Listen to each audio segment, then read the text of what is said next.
Hello बच्चों, कैसे हैं आप। हम बढ़ रहे थे गुलाम का नियम, और गुलाम के नियम में हमने गुलाम के नियम का सदिश निरूपण लिखा था।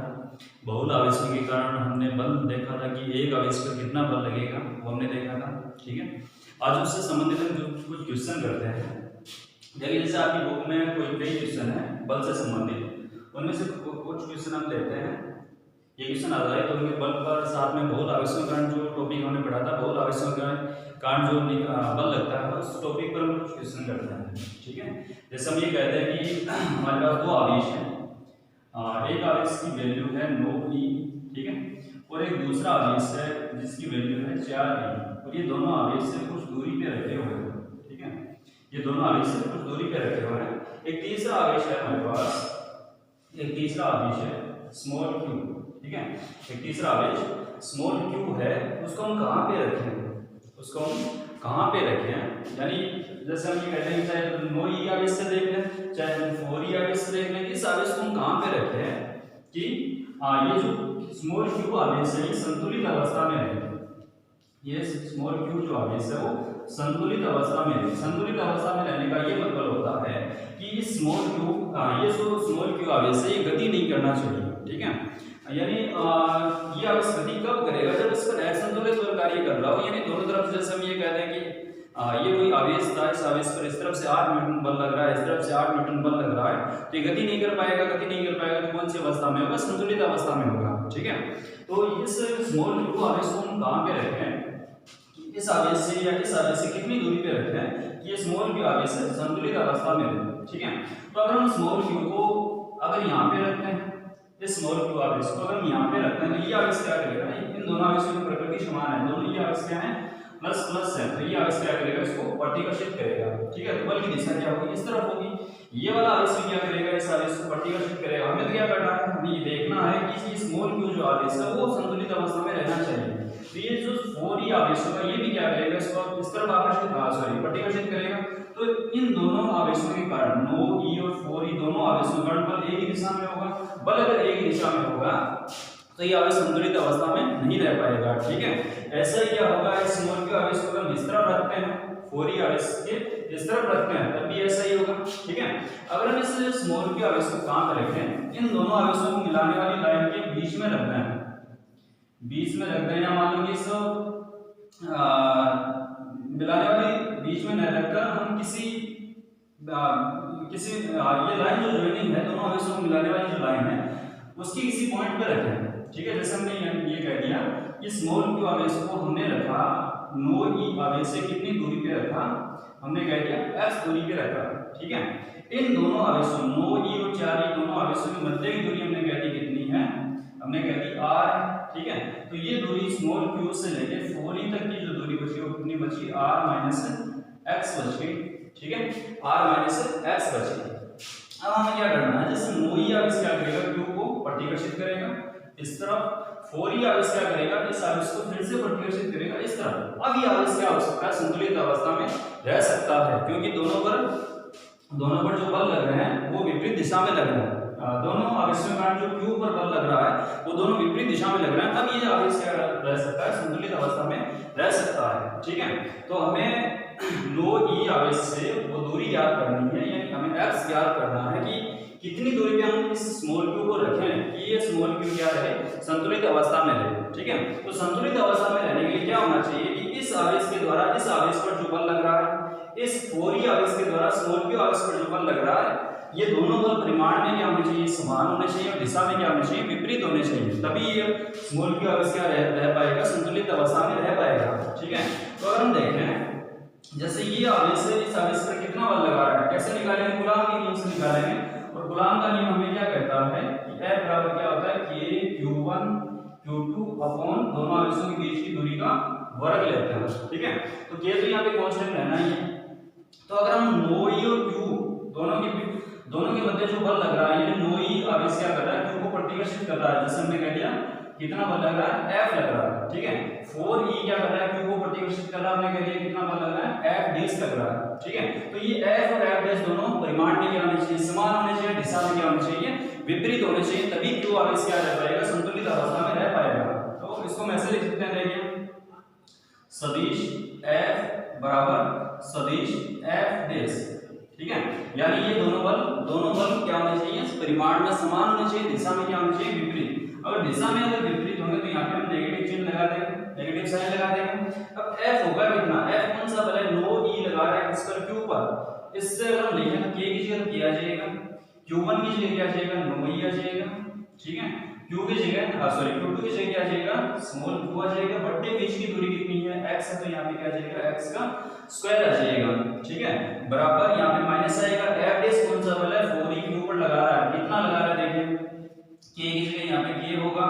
ठीक है, और Q1 की जगह यहाँ पे क्या आ जाएगा, 4e, Q2 की जगह क्या आ जाएगा, Q2 की जगह q आ जाएगा। ठीक है, अपॉन में बीच की दूरी, इन दोनों आवेशों के बीच की दूरी, यानी f डैश हम कौन सा बल लिख रहे हैं, 4e लगा रहा है किस पर, स्मॉल q पर, तो हम क्या लिख देंगे, r - x का होल स्क्वायर लिख देंगे। ठीक है, अब इसमें k से k यहाँ पे कैंसिल हो जाएगा, e से e कैंसिल हुआ, q से q कैंसिल हुआ। ठीक है, तो यहाँ पे क्या बचा, 9/x स्क्वायर बराबर यहाँ पे बचा 4/r - x का होल स्क्वायर बचा। ठीक है, इस समीकरण का अगर हम दोनों तरफ वर्ग करते हैं, सॉरी वर्गमूल लेते हैं, इस समीकरण का अगर हम दोनों तरफ वर्गमूल लेते हैं तो यहाँ पे आता है रूट 9/x स्क्वायर बराबर रूट में आ जाता है 4 यहाँ पे आ जाता है r - x का होल स्क्वायर।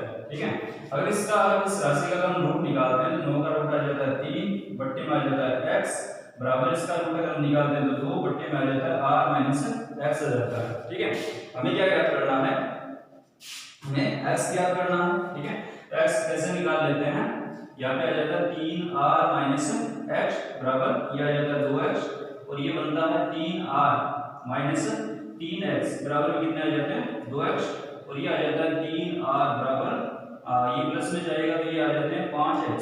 ठीक है, तो x का मान कितना आ जाता है हमारे पास, x बराबर आ जाते हैं 3/5r।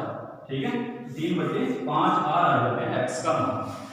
तो 9e आवेश से 3/5r दूरी पर ये आवेश इस आवेश को अगर हम रखें, क्यों आवेश को अगर हम रखें तो ये आवेश क्या रहेगा, संतुलित अवस्था में रहेगा। ठीक है, r का कुछ भी मान हो सकता है हमारे पास, जैसे मान लो कि आप आपको कह दिया कि ये दोनों आवेश 6 सेंटीमीटर दूरी पे रखे हैं, 6 सेंटीमीटर पर अगर दूरी पे रखे हैं तो यहाँ पे हम r का यहाँ पे मान रख सकते हैं 30 सेंटीमीटर पर रखे हैं, जैसे हमने कह दिया कि ये दोनों आवेश 30 सेंटीमीटर दूरी पे रखे हुए हैं, तो r का मान नेगेटिव आ जाएगा, x बराबर आ जाएगा 3/5 × 30, तो ये मान कितना आ जाएगा 6, तो ये 18 सेंटीमीटर दूरी पर, 18 सेंटीमीटर दूरी पर ये स्मॉल का आवेश क्या रहेगा, संतुलित अवस्था में रहेगा।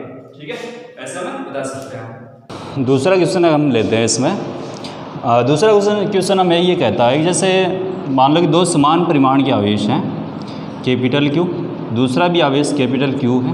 ठीक है, दो समान परिमाण के आवेश हैं और दोनों कुछ दूरी पे रखे हुए हैं। ठीक है, जैसे हमने कह दिया कि वो कितनी दूरी पे रखे हुए हैं, स्मॉल r दूरी पे रखे हुए हैं। ठीक है, अब एक तीसरा आवेश, एक तीसरा स्मॉल q आवेश, इन दोनों आवेशों को मिलाने वाली रेखा पर हम कहाँ पे रखें, इन दोनों आवेशों को मिलाने वाली जो लाइन है उसको उस लाइन पर हम स्मॉल q आवेश को कहाँ पे रखें कि एक पूरा निकाय, ये जो पूरा निकाय है वो संतुलन में रहे और साथ में इस q का परिमाण कितना होना चाहिए और इसकी प्रकृति क्या होनी चाहिए। ठीक है, हमें क्या पूछा गया है, स्मॉल q आवेश का परिमाण क्या होना चाहिए, साथ में इसकी प्रकृति क्या होनी चाहिए।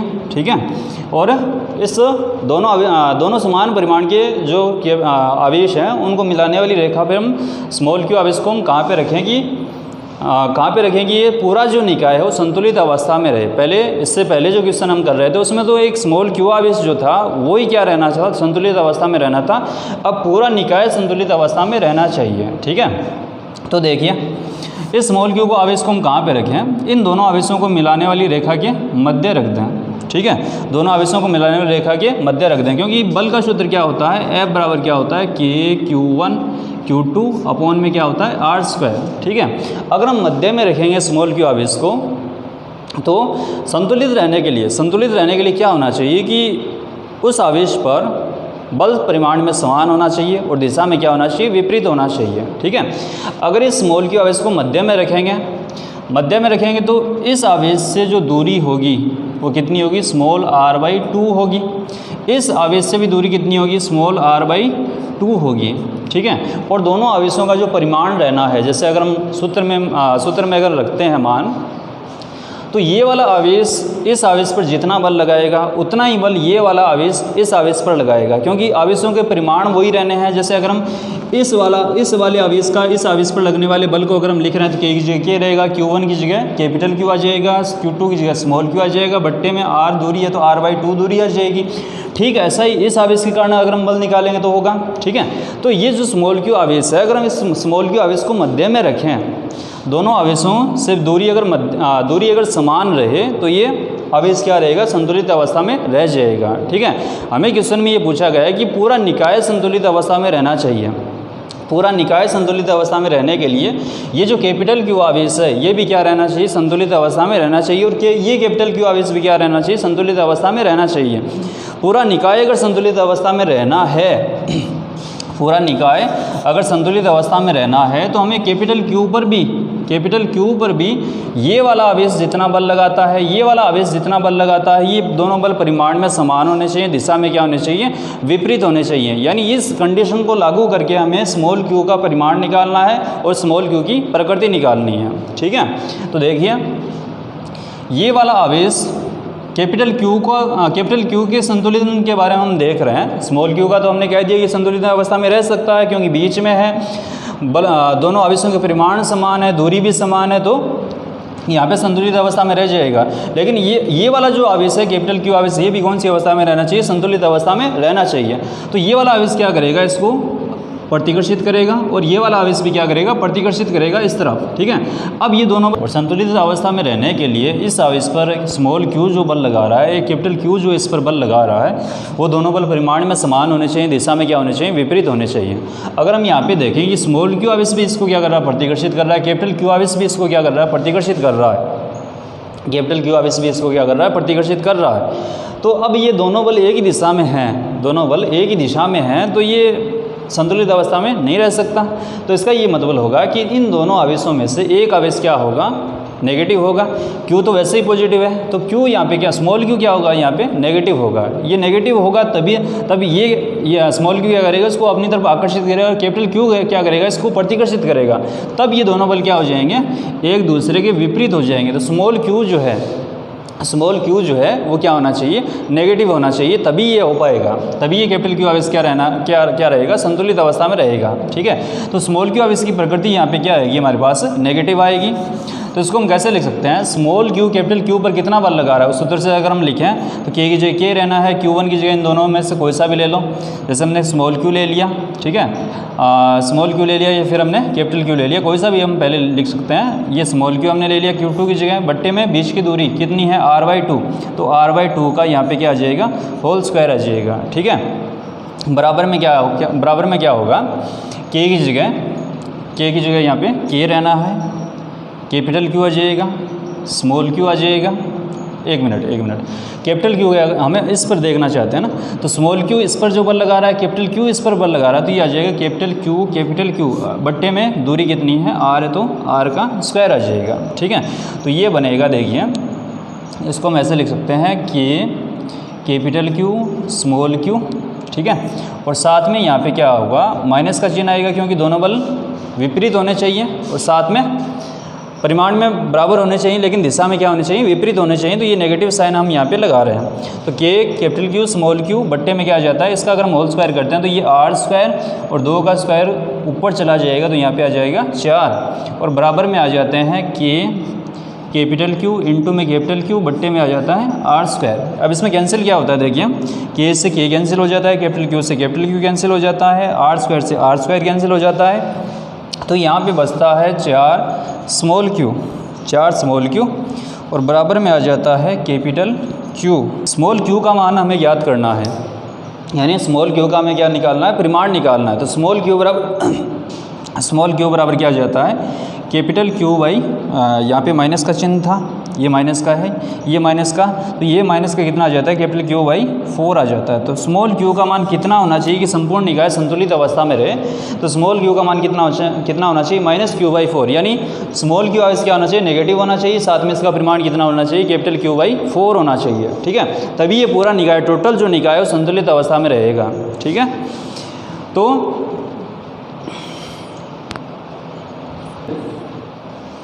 अगला क्वेश्चन हमसे ये पूछा गया है कि 4 समान परिमाण के आवेश हैं और वो एक्स एक्स पे रखे हुए हैं,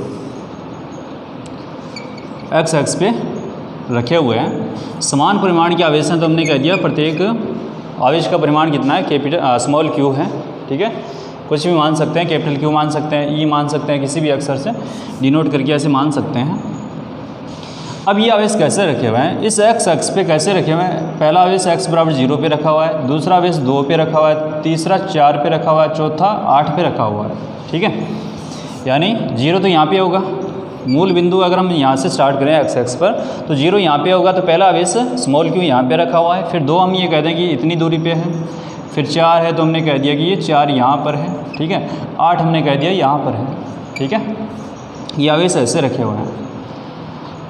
अब इस आवेश का परिमाण भी कितना है, स्मॉल क्यू है, इसका भी स्मॉल क्यू है, इसका भी स्मॉल क्यू है और इसका भी परिमाण कितना है, स्मॉल क्यू है। ठीक है, हमें पूछा गया है, जैसे हमने बहुल आवेशों के कारण जो किसी एक आवेश पर बल लगता है वो टॉपिक हमने किया था, उस टॉपिक के आधार पर ये क्वेश्चन हम कर रहे हैं। हमसे ये पूछा गया है कि यहाँ पे 0 पर, 4 पर, 8 पर जो आवेश हैं वो 2 पर स्थित जो आवेश है उस पर कितना बल लगा रहे हैं, वो बल हमें ज्ञात करना है। ठीक है, वो बल हमें ज्ञात करना है। अगर हम बल की दिशा प्लस एक्स एक्स की तरफ ले रहे हैं, प्लस एक्स एक्स की तरफ अगर बल की दिशा है तो उसके लिए हम एकांक सदिश दिशा दिखाने के लिए, बल में दिशा दिखाने के लिए हम एकांक सदिश हम काम में ले लेंगे आई कैप, और अगर नेगेटिव है दिशा बल की तो उसमें हम काम में ले लेंगे माइनस आई कैप। ठीक है, ये 2 एकांक सदिश हम काम में लेंगे दिशा दिखाने के लिए। अब देखिए हमें क्या करना है कि जो 0 पर आवेश है वो 2 पर कितना बल लगाएगा, जो 4 पर आवेश है वो 2 पर स्थित आवेश पर कितना बल लगाएगा, और जो 8 पर है वो 2 पर स्थित आवेश जो स्मॉल क्यू है उस पर कितना बल लगाएगा। टोटल बल हमें 2 पर जो आवेश है उस पर हमें टोटल बल ज्ञात करना है इन 3 अन्य आवेशों के कारण। ठीक है, तो इसके लिए हमारे पास तरीका क्या है कि एक आवेश पर, किसी एक आवेश पर, जिस आवेश पर हमें बल पूछा गया है उस आवेश पर अन्य आवेशों के कारण कितना कितना बल लग रहा है उन सभी का हम क्या कर देंगे, सदिश योग कर देंगे। सदिश योग करने का मतलब ये होगा कि हम उसमें परिमाण भी दिखाएंगे, साथ में उसमें हम दिशा भी दिखाएंगे। ठीक है, अब देखिए हम कैसे करते हैं। जो यहाँ पर जो आवेश है वो क्या करेगा, इस तरफ बल लगाएगा। ठीक है, इस तरफ बल लगाएगा, इस बल को हम कह दें एफ नोट कह दें। ठीक है, एफ नोट कह दें। अब 4 वाला जो आवेश है वो 2 पर क्या करेगा, 2 को क्या करेगा, प्रतिकर्षित करेगा, तो वो किस तरफ बल लगाएगा, इस तरफ बल लगाएगा।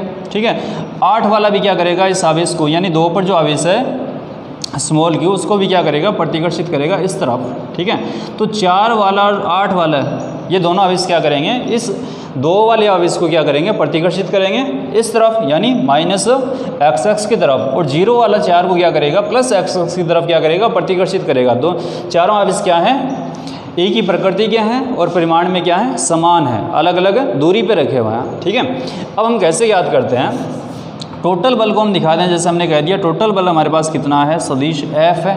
4 वाला 2 पर बल कितना लगा रहा है, हमने कह दिया F1 लगा रहा है। 8 वाला 2 पर बल कितना लगा रहा है, हमने कह दिया कितना लगा रहा है, F2 लगा रहा है। ठीक है, तो टोटल बल हमारे पास कितना होगा, देखिए टोटल बल कितना हो जाएगा। जैसे पहले हम निकाल लें, पहले हम F नोट निकाल लें। ठीक है, बल का सूत्र हमारे पास वही है, कौन सा है, F बराबर कूलाम के नियम से अगर हम लिखें K Q1 Q2 अपॉन में क्या आ जाता है, R², यानी K तो कांस्टेंट रहना ही है, दोनों आवेशों का परिमाण यहाँ पे आ जाएगा, बट्टे बीच की दूरी का वर्ग हम लिख देंगे। ठीक है, तो ये 0 वाला 2 पे कितना बल लगा रहा है, इसको हमने F नोट से दिखाया है। तो F नोट सदिश बराबर कितना आ जाएगा हमारे पास, K की जगह K। ठीक है, और K का अगर मान रखें तो ये मान कितना आ जाता है, 1/4 पाई एप्सिलॉन नोट आ जाता है। ठीक है, और 1/4 पाई एप्सिलॉन नोट का मान कितना होता है, 9 × 10 की पावर 9 न्यूमेरिकल के लिए हम काम में लेते हैं। ठीक है, सीजीएस में 1 होता है, लेकिन हम यहाँ पे न्यूमेरिकल के लिए m के स्पत्ति काम में ले रहे हैं, तो उसके लिए 9 × 10 की पावर 9 हम काम में लेते हैं। K का मान कहते हैं या 1/4 पाई एप्सिलॉन नोट का मान कहते हैं। ठीक है, तो F नोट बराबर हम लिख रहे हैं, K की जगह ये हमने लिख दिया। ठीक है, 1/4 पाई एप्सिलॉन नोट।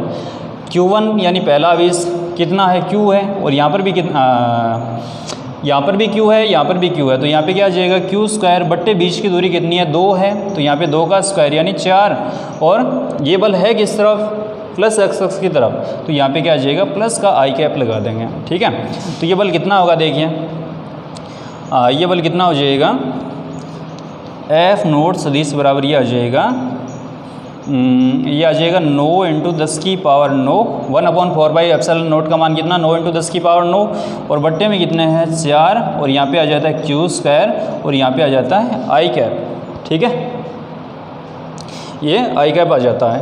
अगर हम आगे देखें, जैसे मान लो 4 वाला 2 पर कितना बल लगा रहा है, तो 4 वाला क्या कर रहा है, प्रतिकर्षित कर रहा है कौन सी दिशा में, माइनस एक्स की दिशा में। तो यहाँ पे हम एकांक सदिश क्या काम मिलेंगे, माइनस आई कैप। एफ नोट हमने निकाल लिया, ऐसे हम क्या निकाल सकते हैं, F1 सदिश, ये अगर हम निकालें तो k का मान तो उतना रहना ही है, 9 इंटू 10 की पावर 9 आ जाता है। आवेश दोनों के परिमाण समान है, Q1 की जगह भी हम क्या लेंगे, स्मॉल q लेंगे, और Q2 की जगह भी हम क्या लेंगे, स्मॉल q लेंगे। तो यहाँ पे फिर से क्या आएगा, q का स्क्वायर आ जाएगा। बट्टे में दूरी कितनी है, इस आवेश से देखनी है हमें दूरी, यानी पहले ये वाला इस आवेश पर बल लगा रहा था, अब ये वाला आवेश 2 पर बल लगा रहा है, तो ये वाली दूरी होगी कितनी, 2 होगी। तो ये फिर से कितना आ जाएगा, 2 का स्क्वायर 4, और माइनस एक्स की दिशा में, तो यहाँ पे एकांक सदिश हम यहाँ पे क्या ले लेंगे, माइनस आई कैप ले लेंगे। ठीक है, बल एक सदिश राशि है, तो सदिश राशि में हम परिमाण भी दिखाते हैं, साथ में हम इसका एकांक सदिश दिखाते हैं दिशा दिखाने के लिए, यानी सदिश राशि में परिमाण और दिशा दोनों होंगे, तो दोनों हमें दिखाने पड़ेंगे। अब देखिए तीसरा जो बल हमारे पास आता है, जिसको हमने डिनोट किया है F2 से, F2 हमारे पास कितना आ जाता है, देखिए F2 सदिश बराबर आ जाता है, k की जगह वही मान रहना है हमारे पास, 9 इंटू 10 की पावर 9, Q1 की जगह फिर से Q होगा, Q2 की जगह भी फिर से क्या होगा, Q ही होगा, क्योंकि सभी आवेशों के परिमाण क्या है, समान है। ठीक है, तो यहाँ पे फिर से कितना आ जाएगा, Q का स्क्वायर। बट्टे में दूरी कितनी है, 8 से लेके अगर हम 2 के बीच की दूरी देखें, 8 से लेके अगर हम 2 के बीच की दूरी देखें तो कितनी है, 6 है, तो यहाँ पे 6 का स्क्वायर होगा, तो ये मान कितना आ जाता है, 36, और यहाँ पे ये बल कौन सी दिशा में लग रहा है, माइनस एक्स दिशा में लग रहा है, तो फिर से यहाँ पे क्या आ जाएगा, माइनस आई कैप। अब इन सभी बलों का हम क्या कर देंगे, सदिश योग कर देंगे। ठीक है, सदिश योग करने का मतलब ये होगा कि इसमें परिमाण होगा, साथ में हम दिशा भी दिखाएंगे। अब टोटल जो बल हमारे पास निकल के आता है, इसको हम दिखा दें सदिश F से। सदिश F बराबर हम क्या लिखेंगे, यहाँ पे F नोट आ जाएगा, साथ में क्या आ जाएगा, सदिश F1 आ जाएगा, साथ में क्या आ जाएगा, सदिश F2 आ जाएगा।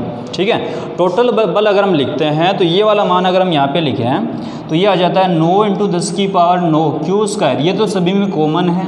ठीक है, 9 इंटू 10 की पावर 9 क्यू स्क्वायर, ये सभी में कॉमन है। अगर हम अंदर लें, अंदर अगर हम देखें तो यहाँ पे क्या आ जाता है, 1/4 माइनस आई कैप, 1/4 माइनस आई कैप, प्लस में कितना आ जाता है, पहले ऊपर ये प्लस में ही है। ठीक है, इसमें कॉमन क्या आता है, 9 इंटू 10 की पावर 9/4 में कॉमन है ही, अंदर बचा है यहाँ पे प्लस आई कैप, ये आ जाता है 1/4,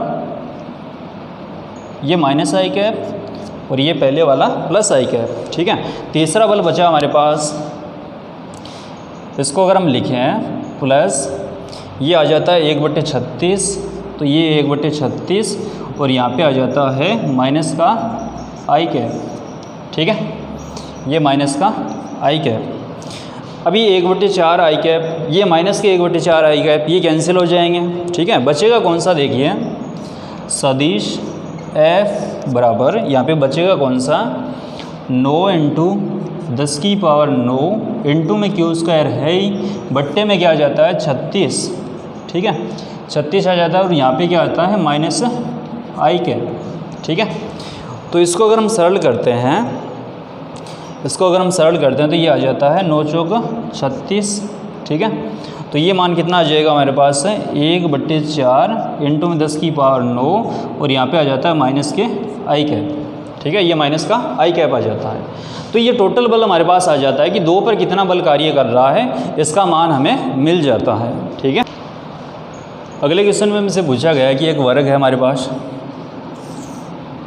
एक वर्ग के 4 कोनों पर समान परिमाण के आवेश रखे हैं। जैसे हमने कह दिया स्मॉल क्यू यहाँ पर है, स्मॉल क्यू यहाँ पर है, स्मॉल क्यू आवेश यहाँ पर है, और स्मॉल क्यू आवेश यहाँ पर है। एक वर्ग है, उसके चारों कोनों पर समान परिमाण के आवेश रखे हुए हैं। ठीक है, और वर्ग की भुजाएं समान होती हैं, तो जैसे हमने कह दिया ये ए है, ये भी ए है, ये भुजा भी ए है। ठीक है, और ये भुजा भी ए है। हमसे ये पूछा गया है कि किसी एक आवेश पर परिणामी बल कितना होगा। जैसे चाहे हम इस आवेश पर याद कर लें, अगर हम इस आवेश पे बल ज्ञात करेंगे तो 3 अन्य आवेश कितना बल लगा रहे हैं, वो हमारे पास परिणामी आएगा। टोटल उनका अगर हम करेंगे तो वो हमारे पास परिणामी आएगा। चाहे हम इस आवेश पर ज्ञात कर लें, किसी भी एक आवेश पर हमें पूछा गया है कि परिणामी बल कितना होगा। जैसे मान लो कि इस आवेश पर हम निकालना चाहते हैं, तो तीनों आवेश क्या करेंगे, ये स्मॉल क्यू, ये स्मॉल क्यू, ये स्मॉल क्यू, ये तीनों आवेश क्या करेंगे, स्मॉल क्यू आवेश पर यानी चौथा जो आवेश है उस पर बल लगाएंगे। जैसे हमने कह दिया ये ए पॉइंट है, ये बी पॉइंट कह दें, सी कह दें, ये डी कह दें, तो सी पर हम निकाल रहे हैं मान लो, तो सी पॉइंट पर जो क्यू आवेश है वो ए, बी और डी पर जो आवेश है वो टोटल कितना बल लगाएंगे, वो बल हमें ज्ञात करना है। ठीक है, तो बल ज्ञात करने के लिए सूत्र हमारे पास है F बराबर के Q1 Q2 अपॉन में क्या होगा R स्क्वायर। के तो कांस्टेंट रहना ही है, Q1 Q2 है हमारे पास, हमें क्या चाहिए, दूरी चाहिए, यानी आवेशों के मध्य की दूरी चाहिए। ये वाला आवेश इस आवेश से कितनी दूरी पर है, ये वाला कितनी दूरी पर है और ये वाला कितनी दूरी पर है। दो दूरियां तो हमें सामने दिख रही हैं, ठीक है, दो दूरियां तो हमें सामने दिख ही रही हैं। तीसरी दूरी ये वाली ए और सी के मध्य की दूरी हम कैसे ज्ञात करें, यानी ये दूरी हमें ज्ञात करनी है। तो इसमें अगर हम देखें तो ये समकोण त्रिभुज आपको दिखाई दे रहा है। त्रिभुज में हम पाइथागोरस प्रमेय से हम क्या निकाल सकते हैं, AC निकाल सकते हैं। ठीक है, त्रिभुज हम कौन सा काम में ले रहे हैं, त्रिभुज हम ले रहे हैं ABC ले रहे हैं। इसमें अगर हम देखें हमें AC चाहिए कर्ण का स्क्वायर, कर्ण स्क्वायर बराबर आधार स्क्वायर प्लस लंब स्क्वायर हो जाएगा। तो आधार यहाँ पे AC का स्क्वायर बराबर आधार स्क्वायर यहाँ पे हो जाएगा A स्क्वायर प्लस लंब भी कितना है A है, तो A square plus A square. तो AC बराबर हमारे पास कितना आ जाता है, यहाँ पे आ जाता है root A square plus A square, और ये कितना हो जाएगा 2A स्क्वायर, ये आ जाता है 2A स्क्वायर। तो ये मान कितना आ जाएगा, और ये मान आ जाता है रूट 2A आ जाता है। ठीक है, तो AC का मान हमारे पास कितना आ जाता है, रूट 2A आ जाता है। तो ये वाला मान रूट 2A आ जाता है। ठीक है, अब हमें क्या करना है, अलग अलग आवेश में कारण बल निकालना। जैसे हम ये कहते हैं कि ये आवेश इस पर बल लगा रहा है कितना, जैसे हमने कह दिया ये FB बल लगा रहा है। ठीक है, ये वाला आवेश इस आवेश पर बल लगा रहा है, हमने कह दिया कितना, FD बल लगा रहा है, और ये वाला आवेश इस पर बल लगा रहा है कितना, FA बल लगा रहा है। ठीक है, अब देखिए FB और FD ये दोनों बल क्या है, एक दूसरे के लंबवत हैं। ठीक है, तो दो सदिश अगर लंबवत होते हैं तो उनका परिणामी ज्ञात करने के लिए हमारे पास सूत्र क्या होगा, यानी सदिशों का परिणामी ज्ञात करने के लिए हमने 11th क्लास में सूत्र पढ़ा है R स्क्वायर, या फिर हम ये कहते हैं कि R बराबर ये होता है root P square plus Q square plus 2PQ cos theta. ठीक है, ये सूत्र हमने सदिशों का परिणामी ज्ञात करने के लिए निकाला था। इसमें P एक सदिश है, जैसे हमने FD लिया है। ठीक है, Q दूसरा सदिश है, जैसे हमने FB लिया है। दोनों ही बल क्या हैं, दोनों ही बल सदिश राशि हैं, तो हमने एक हम यहाँ पे P की जगह काम में ले लेंगे, एक Q की जगह काम में ले लेंगे, FB और FD में से। दोनों बलों का परिमाण हमारे पास समान होगा। ठीक है, परिमाण समान क्यों होगा, क्योंकि आवेशों के परिमाण समान है और दूरियां भी समान है, तो दोनों बलों का परिमाण क्या होगा, यहाँ पे समान होगा। ठीक है, तो अगर हम ये कह दें कि हमारे पास जो परिणामी आएगा उसको हम दिखा दें F डैश से, किसका परिणामी है ये, FB और FD का परिणामी है। ठीक है, FB और FD का परिणामी अगर हम ये कह दें कि F डैश है, तो रूट में क्या आ जाता है यहाँ पर FB और FD ये दोनों परिमाण में क्या है, समान है। क्योंकि अगर हम इस सूत्र में मान रखें जैसे K की जगह ये वाला बल लिखें, अगर हम FD लिखें तो K की जगह K रहेगा, यहाँ पे Q स्क्वायर आ जाएगा, दोनों आवेश हैं, बट्टे में दूरी A स्क्वायर हो जाएगी। ऐसा ठीक इसमें हो जाएगा, दोनों बलों के परिमाण क्या हैं, समान हैं। FB बराबर किसके, FD के रो हमने कह दिया कितना है, वो हमने कह दिया F नोट है। ठीक है, FB और FD दोनों बराबर हैं किसके, F नोट के। ठीक है, तो यहाँ पे P की जगह अगर हम FB कहें, FD हम Q की जगह कहें, तो ये दोनों ही बल बराबर किसके हैं, F नोट के बराबर हैं। तो हम इसको ऐसे लिख सकते हैं, देखिए F नोट का स्क्वायर प्लस यहाँ पे आ जाएगा F नोट का स्क्वायर। ठीक है, प्लस में यहाँ पे आ जाएगा 2F नोट। ठीक है, 2F नोट का यहाँ पे फिर से स्क्वायर आ जाएगा, कोस 90 का मान कितना होगा, कोस 90 का मान यहाँ पे कितना हो जाएगा, 0। तो आगे वाली टर्म यहाँ से हट जाएगी। ठीक है, आगे वाली टर्म यहाँ से हट जाएगी, तो यहाँ पे F नोट का स्क्वायर प्लस F नोट का स्क्वायर आ जाएगा, बट्टे में रूट में आ जाता है 2F नोट का स्क्वायर। और ये मान आ जाता है √2f आ जाता है। ठीक है, यानी एफ डैश जो होगा वो एफ बी और एफ डी दोनों का क्या है, परिणामी है। और ये दोनों सदिश अगर लंबवत हैं तो इसका परिणामी क्या होगा, मध्य में होगा, इस तरफ होगा। यानी एफ डैश की जो दिशा होगी वो एफ ए की तरफ ही होगी। एफ डैश की जो दिशा होगी वो किस तरफ होगी, एफ ए की तरफ ही होगी। ठीक है, अब देखिए 2f नोट। अब देखिए एफ ए और हम निकाल लें। एफ ए अगर हम निकालते हैं, एफ ए अगर हम निकालते हैं तो ये आ जाता है हमारे पास दोनों आवेशों का के की जगह के, दोनों आवेशों का परिमाण q² बट्टे में बीच की दूरी कितनी है, √2a है। तो यहाँ पे √2a का स्क्वायर करेंगे तो ये आ जाता है 2a²। ठीक है, 2a² आ जाता है। तो एफ ए और एफ डैश दोनों एक ही दिशा में है, तो दोनों एक दिशा में तो वो दोनों जुड़ जाएंगे। ठीक है, दोनों एक ही दिशा में होने के कारण हमारे पास अगर इस उत्तर से निकालते हैं तो क्या आता है, P+Q आता है। यानी कोस 0 रखेंगे, दोनों बलों के बीच कोण कितना होगा, 0 होगा, एफ डैश और एफ के मध्य। तो यहाँ पे कोस 0 होगा, कोस 0 होगा, तो ये हमारे पास निकल के आता है P+Q, यानी दोनों बल क्या हो जाएंगे, जुड़ जाएंगे। तो परिणामी जो हमारे पास आएगा, परिणामी को हम दिखाते हैं एफ से, तो परिणामी जो हमारे पास आएगा वो कितना आएगा, F dash plus F A आएगा। ठीक है, यानी यहाँ पर इस आवेश पर 3 बल काम कर रहे हैं, एफ बी, एफ डी और एफ ए। एफ बी और एफ डी का परिणामी एफ डैश हो गया। अब हमारे पास 2 ही बल बचे, एफ डैश और एफ ए। ये दोनों एक ही दिशा में तो दोनों जुड़ जाएंगे। तो एफ डैश प्लस से यहाँ पे क्या आ जाएगा, एफ सदिश एफ ए आ जाएगा। ठीक है, अब एफ डैश का मान कितना है हमारे पास, ये वाला है, तो इसको मैं ऐसे लिख देंगे √2f नोट प्लस में ये कितना है, KQ² अपॉन में क्या है, 2a²। ठीक है, अब एफ नोट कितना होगा, देखिए एफ नोट कौन सा है, एफ बी है या फिर एफ डी है, दोनों बल बराबर ही हैं। अब एफ बी कितना होगा, देखिए एफ बी बराबर किसके है, एफ नोट के बराबर ही है। एफ बी है कितना, है कितना, एफ बी कौन सा वाला, ये वाला ले लें चाहे एफ डी ले लें। ये है कितना, KQ² अपॉन में क्या है, a², बीच की दूरी कितनी है, a है। तो एफ नोट की जगह में ये वाला लिखेंगे। ठीक है, ये वाला अगर हम लिखते हैं तो ये आ जाता है सदिश एफ बराबर, ये आ जाता है रूट की जगह रूट।